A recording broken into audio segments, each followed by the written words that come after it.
നടിയാക്രമിച്ച കേസിലെ വിചാരണ കോടതി ജഡ്ജിയായിരുന്ന ഹണിയം വർഗീസിന് സ്ഥാനക്കയറ്റം നൽകരുതെന്നാവശ്യപ്പെട്ട് അതിജീവിത രംഗത്ത്. ഇത് സംബന്ധിച്ച് രാഷ്ട്രപതി, സുപ്രീം കോടതി ചീഫ് ജസ്റ്റിസ്, ഹൈക്കോടതി ചീഫ് ജസ്റ്റിസ് എന്നിവർക്ക് അതിജീവിത നിവേദനം നൽകി.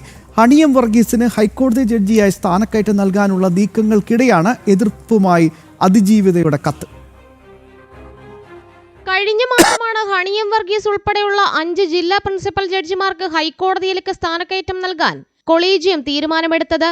ഇത് സംബന്ധിച്ച് സുപ്രീം കോടതി കൊളീജിയത്തിന് ഹൈക്കോടതി കൊളീജിയം ശുപാർശ കൈമാറുകയും ചെയ്തിരുന്നു. ഇതോടെയാണ് കടുത്ത എതിർപ്പറിയിച്ച് അതിജീവിതയും രംഗത്തെത്തിയത്.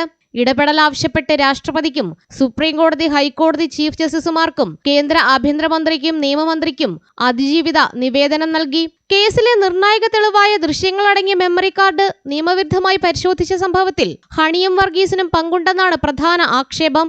മെമ്മറി കാർഡിന്റെ സുരക്ഷ ഉറപ്പാക്കുന്നതിൽ കോടതിക്ക് വീഴ്ച പറ്റിയെന്നും ദൃശ്യങ്ങൾ ചോർന്നത് തന്റെ സ്വകാര്യതയെ ബാധിക്കുന്നതാണെന്നും പരാതിയിൽ പറയുന്നു. വനിതാ ജഡ്ജി കേസ് കേൾക്കണമെന്ന അതിജീവിതയുടെ ആവശ്യപ്രകാരം 2019 ഹണിയം വർഗീസിനെ നടിയാക്രമിച്ച കേസിൽ പ്രത്യേക ജഡ്ജിയായി ഹൈക്കോടതി നിയോഗിച്ചത്. കേസിൽ ദിലീപ് അടക്കമുള്ള പ്രതികളെ വെറുതെ വിട്ട വിചാരണ കോടതി വിധിക്കെതിരെ സർക്കാരിന്റെ അപ്പീൽ ഹൈക്കോടതിയുടെ പരിഗണനയിലാണ്. ജനം, കൊച്ചി.